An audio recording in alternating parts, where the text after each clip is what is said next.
করতেছো? কেন বোন ভাত খাইতেছি? আপু আমি তা নিজের চোখে দেখতেছি যে তুমি ভাত খাইতেছো, কিন্তু তুমি পান্তা ভাত কেন খাইতেছো, তা পেঁয়াজ আর কাঁচামরিচ দিয়ে? মোনা, ওগরে যা খাইতে দিছি খাইতে দে। আর তুই দেখতেছিস না এখানে ছোট জামাইরে খাইতে দিছি, ছোট জামাইয়ের সামনে এগুলি কি শুরু করছিস তুই? মা আমি শুরু করছি, তোমার এটা মনে হইতেছে? মা শুরু তো আমি করি নাই, শুরু তো তুমি করছো। এগুলো কি করছো মা? হ্যাঁ, এখানে বড় আপু আর দুলা ভাই আসছে, তুমি তাদেরকে কি করছো? মাটিতে বসে পান্তা ভাত খাইতে দিছো। আর আমার জামাইকে কত সুন্দর আদর আপ্যায়ন করে এত সুন্দর করে টেবিলে বসিয়ে তাকে কি খেতে দিলে? হ্যাঁ, মাছের মাথা, মাংস। তাহলে আমার আপু কি দোষ করছে? হ্যাঁ, আমার আপু আর দুলা ভাইকে কেন তুমি মাটিতে বসালে? কিসের জন্য তুমি তাদেরকে পেঁয়াজ আর মরিচ দিয়ে পান্তা ভাত খেতে দিলে? হ্যাঁ, এগুলো কি করছো মা? আমি তো কিছু বুঝতেছি না। মা একটা কথা বলি শোনো, হ্যাঁ, এক চোখে তেল আর এক চোখে লবণ এসব বিক্রি করা বন্ধ করো। হ্যাঁ, এসব ভেদাভেদ কেন করতেছো? ও তোমার কি মেয়ে না? আমি যেমন এই বাড়ির মেয়ে, ও সেম এই বাড়ির মেয়ে। তাহলে দুই জামার ভিতর এত ভেদাভেদ কিসের জন্য? এক জামাইকে মাটিতে বসাইছো আর এক জামাইকে সুন্দর মতো চেয়ারে বসাইছো। কেন করতেছিস তুই বুঝতেছিস না? ও তো আমার পেটের মেয়ে না, ও আমার সৎ মেয়ে। আর তুই হয়েছিস আমার পেটের মেয়ে, এই জন্যই তো ওদেরকে পান্তা ভাত আর কাঁচামরিচ দিছি, আর জামাইরে আমি মাছের মাথা দিচ্ছি।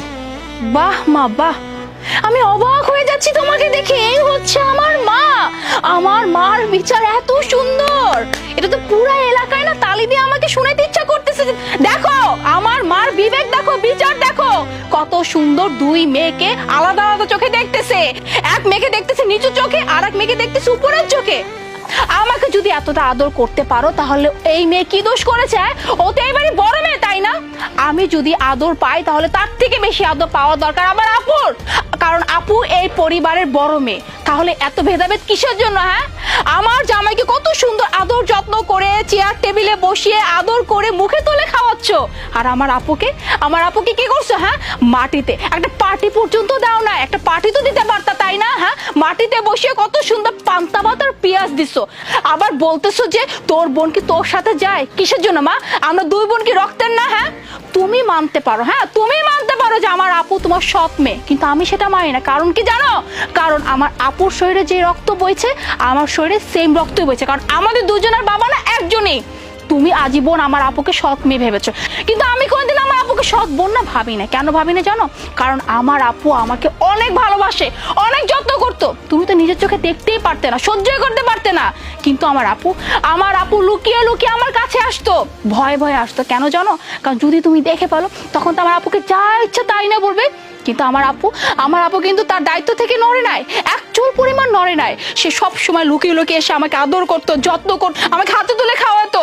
আর তুমি কিনা আমার সেই আপুকে এভাবে অপমান করতেছে?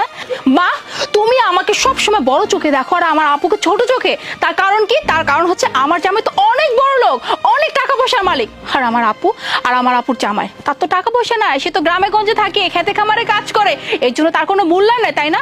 মা একটা কথা বলো তো, হ্যাঁ তুমি এইরকম কিসের জন্য? তোমার বিচার এমন কেন? তোমার বিচার এত নিচু কিসের জন্য? এত ভেদাভেদ কেন আমার দুই বোনের মধ্যে? থাক বোন, তুই আর মায়েরে কিছু কইস না। আমার ভাগ্যটা যদি এতই ভালো হইতো তাইলে জন্মের পর পর আমার মা মইরা যাইতো না। কিন্তু দেখ, এই মাই আমার এই বাড়িতে আশ্রয় দিছে, দুই বেলা ডাল ভাত খাইতে দিছে, মানুষ করছে, বড় কইরা এই কামলার লগে আমারে বিয়া দিছে। বোন বিশ্বাস কর, আমি এই কামলাটার লগে অনেক ভালো আছি, আমারে কষ্ট দেয় না, আমি দুইটা কম ভাত খাই, ভালো আছি বোন। আর মাই যদি আমারে এই বাড়িতে আশ্রয় না দিত আমি তো রাস্তাঘাটে বড় হইতাম রে বোন, আমারে শিয়াল কুত্তায় সিরা ভাইরা খাইতো। তুই আর মায়েরে কিছু কইস না। তোর দুলাভাই না আমারে বাড়িতে গিয়া কইছে তুই জামাই লইয়া বাড়িতে আইছস।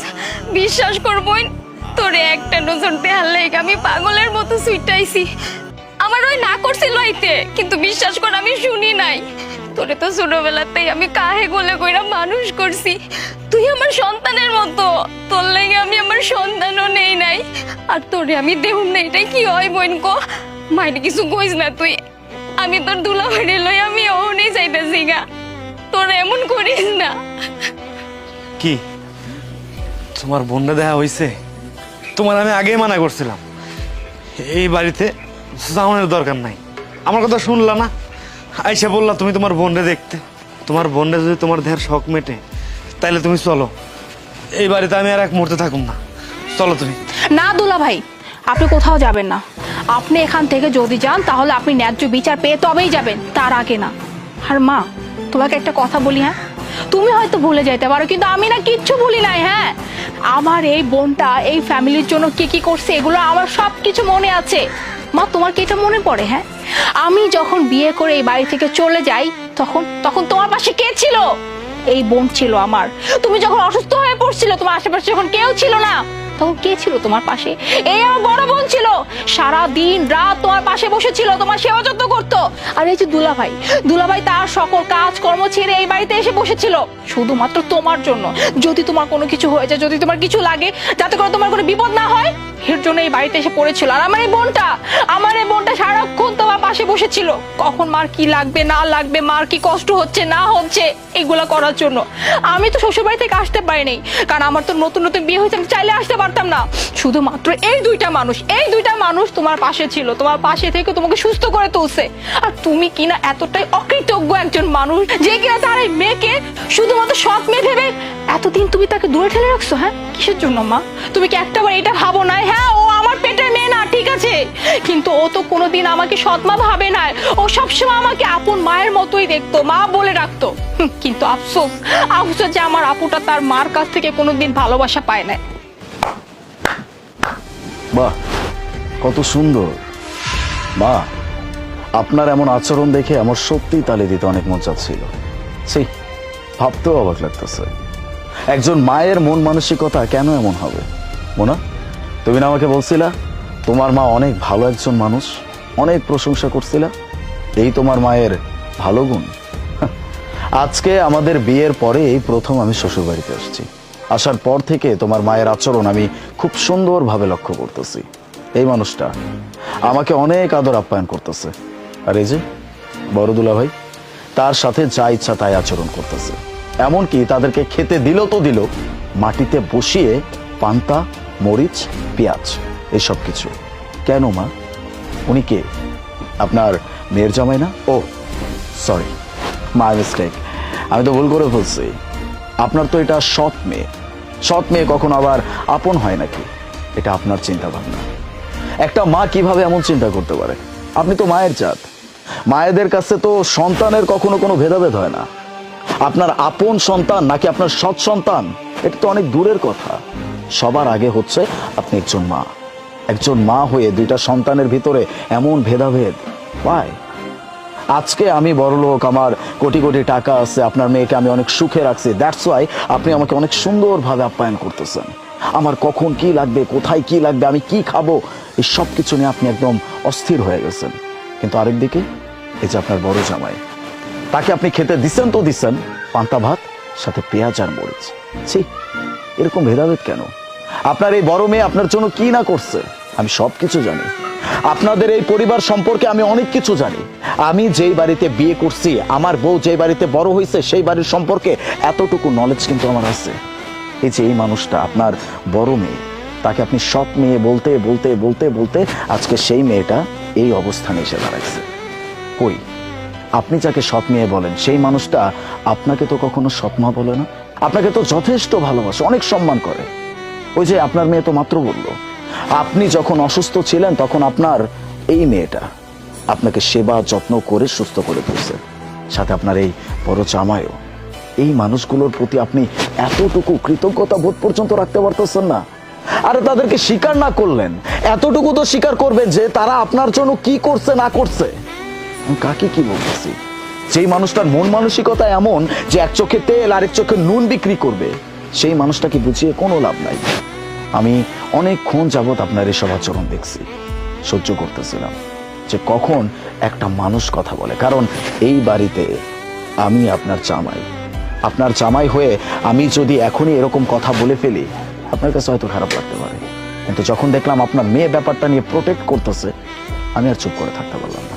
ছি, আপনাকে নিজের শাশুড়ি বলে পরিচয় দিতে এখন আমার লজ্জা লাগতেছে।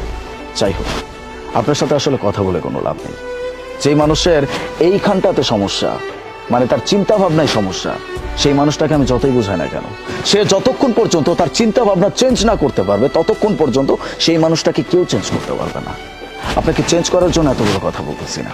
আমি জাস্ট আমার কথাগুলো বললাম। আজ বাদে কাল যদি আমার অবস্থার পরিবর্তন হয়ে যায়, আমার টাকা পয়সা বাড়ি গাড়ি সবকিছু আমি হারায় ফেলি, তখন তো আপনি আমার সাথে এমন আচরণই করবেন। আপনার বড় জামাইয়ের সাথে যেমন আচরণ করতেছেন, সে গরিব বলে আপনি তাকে দেখতেছেনই না, তুচ্ছ তাচ্ছিল্য করতেছেন তাকে আপনি। না, আমি এরকম মানুষের সাথে একই বাসায় বসে তার সাথে একটা সুসম্পর্ক রেখে খাওয়া দাওয়া পর্যন্ত করতে পারবো না। এই যে খাবারটা আমাকে দিচ্ছেন না, এটা আমার গলা দিয়ে নামবে না। মোনা, এই বাড়িতে আর এক মুহূর্ত না। এইরকম মন মানসিকতার মানুষের সাথে আমি অন্তত একটা মুহূর্তও কাটাইতে চাই না। চলো এখান থেকে। হ্যাঁ আলিফ, তুমি ঠিকই বলছো। আমি আর একটা মুহূর্তে এই বাড়িতে থাকবো না, কারণ যে বাড়িতে আমার বড় আপু আর আমার দুলা ভাইয়ের কোনো সম্মান নাই, তাদেরকে এতটা অপমান করা হয়, সেই বাড়িতে আমি একটা সেকেন্ডও থাকবো না। যে বাড়িতে কিনা আমার জামাইকে এতটা আদর করা হয়, সম্মান দেওয়া হয়, যত্ন করা হয়, কিন্তু আমার বড় বোনের জামাইকে ঠিক ততটাই তুচ্ছ তাচ্ছিল্য অপমান করা হয়, সেই বাড়িতে আমি থাকবো না। চলো। দাঁড়া মা, মা দাঁড়া। বাজান, আমি জানি আমি ভুল করছি, আমি অন্যায় করছি। আমি কোন সময় ওরে আমার নিজের সন্তান মনে করি নাই। সব সময় আমি মনে করছি যে ও আমার সতীনের মেয়ে, আমার সৎ মেয়ে, ও আমার পেটের মেয়ে না। আর মুনা, মুনা আমার পেটের মেয়ে। তাই সব সময় মুনার কাছে আমি ওর নামে আজে বাজে কথা কইতাম ওর সাথে তুই মিশবি না, ওর লগে বেশি কথা কবি না, কারণ এটা তো সৎ বোন, এটা তোর আপন বোন না। কিন্তু আমি ভুলছিলাম। আমার মুনাই সঠিক ছিল। আমি আমার মেয়ের কর্তব্য পালন করতে পারি নাই, কিন্তু মুনা ওর বোনের কর্তব্য পালন করছে। আমি অনেক বড় অন্যায় করে ফেলছি বাবা। আমি ওকে দুই বোনের ভিতরে সব সময় ভেদাভেদ সৃষ্টি করছি। আমি এটা ভুল করছি। আমারে তোমরা ক্ষমা করে দাও বাবা, ক্ষমা করে দাও। না না আম্মা, আপনি কেন আমার কাছে মাপ চাইতেছেন? আপনি আমার কাছে মাপ চান, নিজেরা ছোট করতেছেন। আসলে হয়েছে কি আম্মা, ছোটবেলা থেকে বাপ মায়ের আদর পাই না। আমি যখন অনেক ছোট তখন আমার মা মারা যায়, তাই কোনোদিন বাপ মায়ের আদর কখনো পাইনি। আপনার মায়ের যখন বিয়ে করি তখন মনে করছিলাম আমি আমার মা পাইছি, মায়ের আদর পামু, কিন্তু আমার হলো পোড়া কপাল। জন্ম থেকেই পোড়া কপাল, মায়ের আদরটা আর পাইলাম না। যাই হোক আম্মা, আমার না জানেন আর কোনো কষ্ট নাই। আমার এই দুনিয়াতে যত কষ্ট ছিল সব আমি ভুলে গেছি, কারণ আমি তো মা পাইছি। মায়ের আদর কোনোদিন পাই নাই, আমি আজকে মা পাইছি। আমি অনেক খুশি আম্মা, অনেক খুশি আজকে। বাজান, আজ থেকে জানবো যে আমার আরো দুটো ছেলে আছে, যেমন তুমি আর আলিফ। আমি আলিফরে যে চোখে দেখি, আজ থেকে আমি তোমার ওই চোখে দেখবো বাবা। আমি কোনো সময় তোমার লাগার খারাপ ব্যবহার করবো না, কোনো অন্যায় করবো না। আমার আলিফ যে এনে বসে খাইবো, তুমি আজ ওই এনে বসে খাইবা, দুইজনে এক লগে বসে খাইবা। আসো বাবা, আসো।